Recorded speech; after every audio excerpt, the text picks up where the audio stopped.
Hi guys, it's Sandra from Inspired Keyboardist, and I just want to break down my endless praise that's from Planetshakers. In this video tutorial, I will try my best to explain what I was doing. So here we go, endless praise. Starts with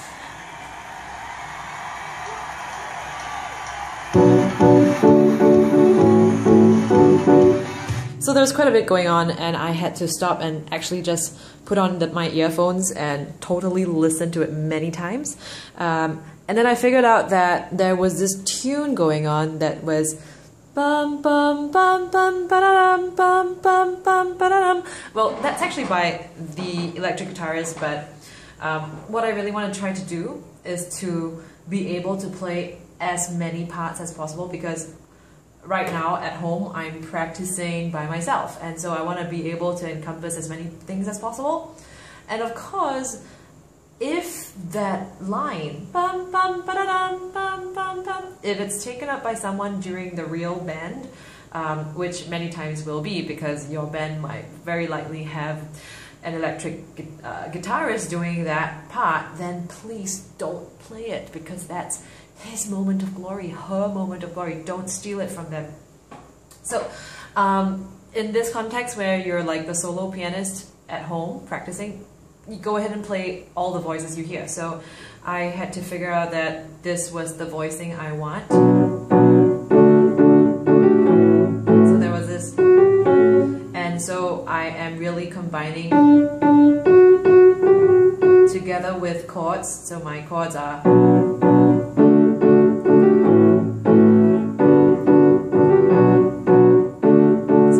like everything that's complicated, you want to start slow, and I did start literally this slow. And then of course the secret to playing better and better is you play many times, and then you get faster and faster each time. So eventually keep it up to speed, get familiar enough with the song that you know the speed, you can count it in your head, you can snap it, you can clap it, 1 2 3 4, 1 2 3 4. And so of course my piano teacher would usually, when we used to play like Debussy and big chords and 4 notes per chord, you really want to bring out the correct voice. So when you're playing many chords at many notes in one hand, so in this case my right hand's playing 3 notes, I really need to ask myself, what do I want to hear? Do I want to hear the A more, the D more, or the F sharp? And in this case I really want to bring out the, and actually quite a lot of times it's the top notes that we want to bring out, because that's the natural melody line, whether you know it or not. Whatever you play, even if it's chords, there is this melody line going on top, and I will expound on this in another tutorial. But in the meantime, that's what I was doing. And then of course the next section, it's oh, there is none like you. So I figured out that's very pure chords. Remember my video about everlasting 1 and 5? I don't really want to do 1 and 5 here, just because I think I want to match the sound used by Planetshakers, and they weren't doing like,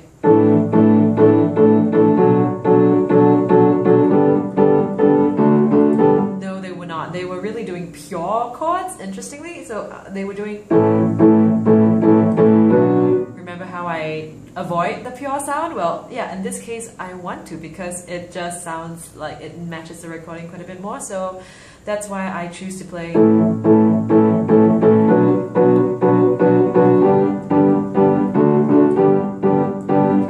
And of course that's a little bit of a dangerous movement as well. So if I'm new to the piece, and of course when I started practicing I did have to do like, it's really doing that a few times.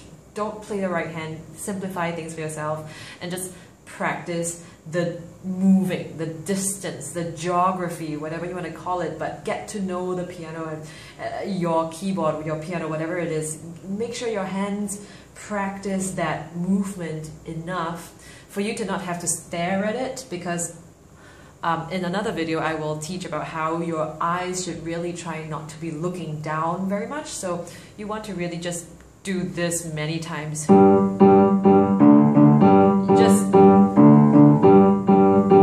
Just ensure that you can do that and any other movement without making mistakes like, you know, it's easy to not get the distance of the octave right. So practice that a few times. Next section.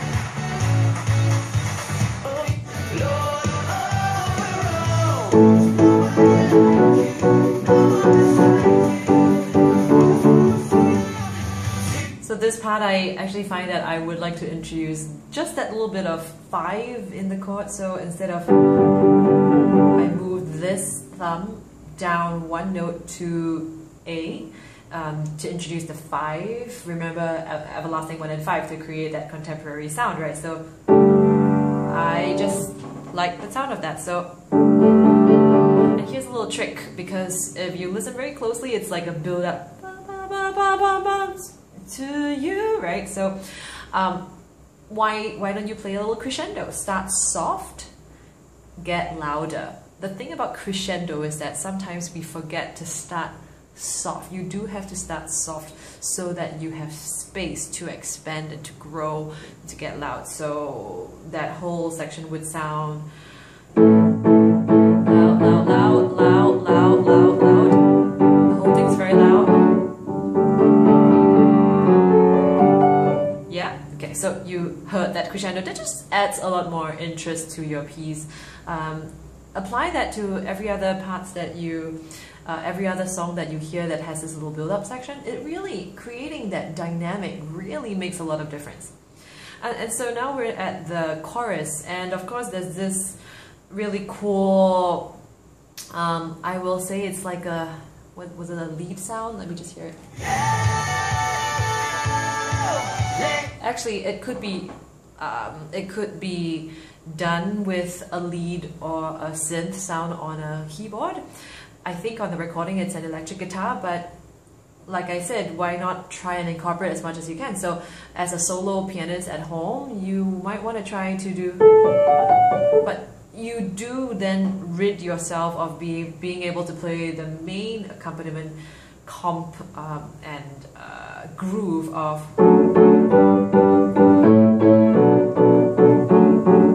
right? So because then I can't do this part, I have to be up here doing this, and then of course I'm stripped down to just having my bass just pumping away with,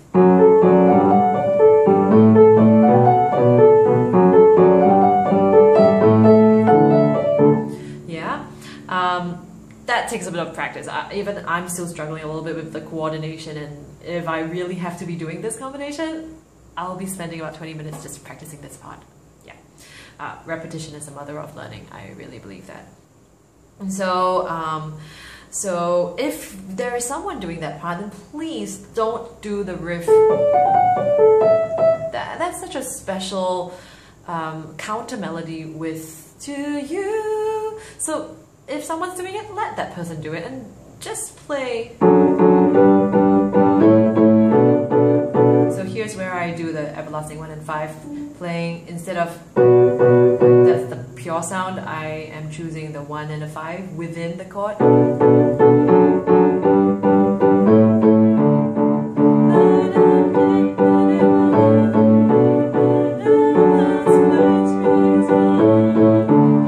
And here's where I do the instrumental, like,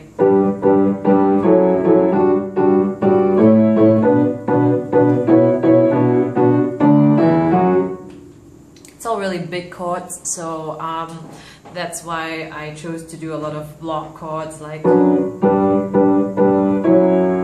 I just find this chord matching with the recording. A lot of times it's quite a bit of not so much guesswork, but just trying to analyze as you listen to the recording, listening deeper.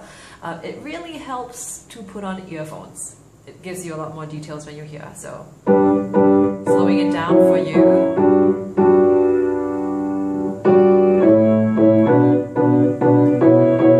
I lot more pump when you play with the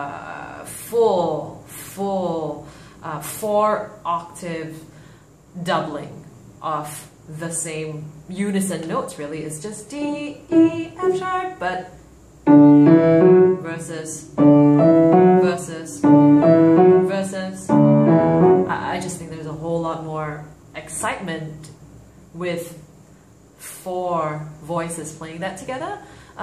Try doing that for any other song that you feel has a need for this kind of an power, oomph feel.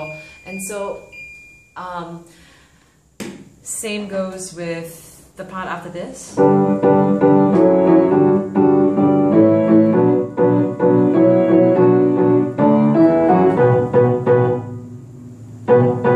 So I had to practice. That's a dangerous movement. It's quite a distance from black note to white note down a fifth. Not easy. So I found myself having to do a lot of... And of course your pedal has to make sure it's doing its job holding the note. Of course, the purpose of pedals is to glue between notes that have to travel, right? Like, so it's, as you lift up and go to be, your pedal has to do its job of holding it, and you may lift up your pedal when you play the beat.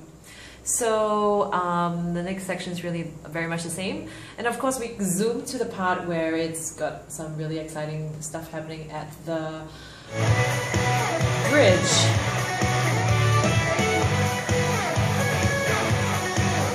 Okay, I think it's coming right up.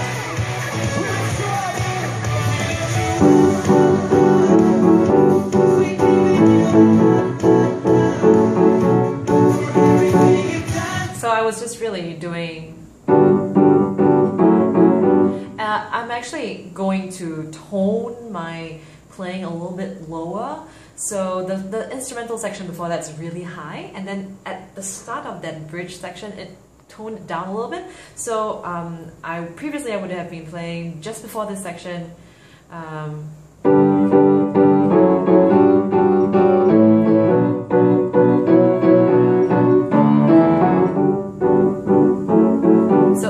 If you notice, there was a drop in my dynamics, just trying to create, once again, contrast in a new section. So lots of 7th chords just to make things more interesting. Can you imagine if it's not 7th? It would be... That's just too pure. So add the 7th. This being the 7th note. Yeah, so that just sounds altogether like very, very modern sound.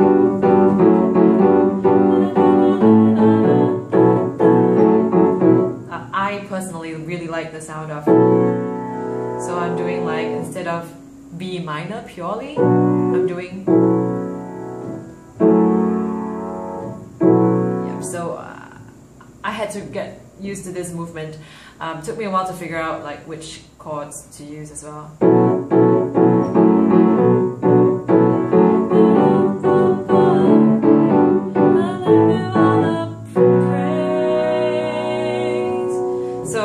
Chord is that? It's actually like a B major chord, but that's too pure, so I added a 2nd, and so instead of, I just have to move this down, and then of course, because it's like a sustained chord for a moment, you feel free to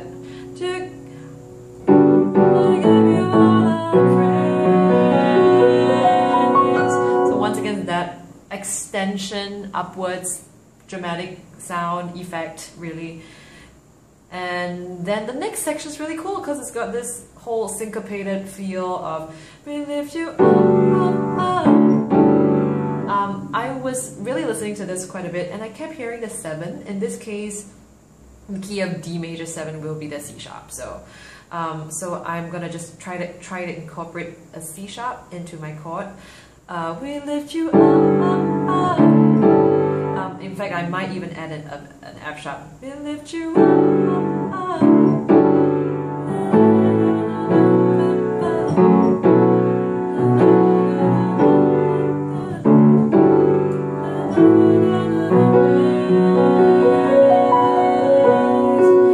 right?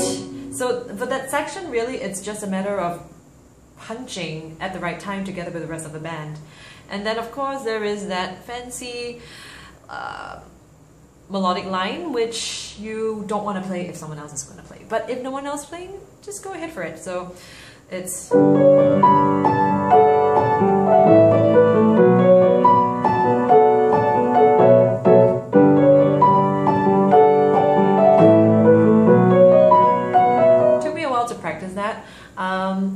and if, you know, the band's gonna be really loud, what I might do is to play in doubles, but it's crazy to have to do that in one hand. I mean, if I could just try, like, what I really want to be able to capture is, if you notice there was a appoggiatura there, it just makes it a little bit more melodic. So, well, guess what? If you have a band, then you don't need to play your left hand. So take your left hand out and just play.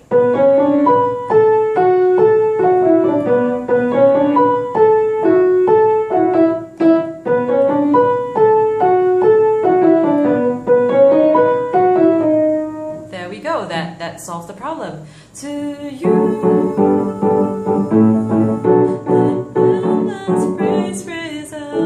So that's where you don't have that.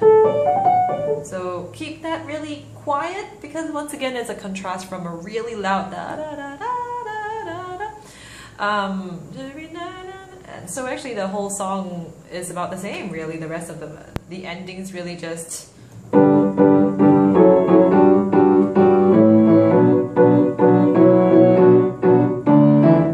Once again, I like to use the quadruple voicing.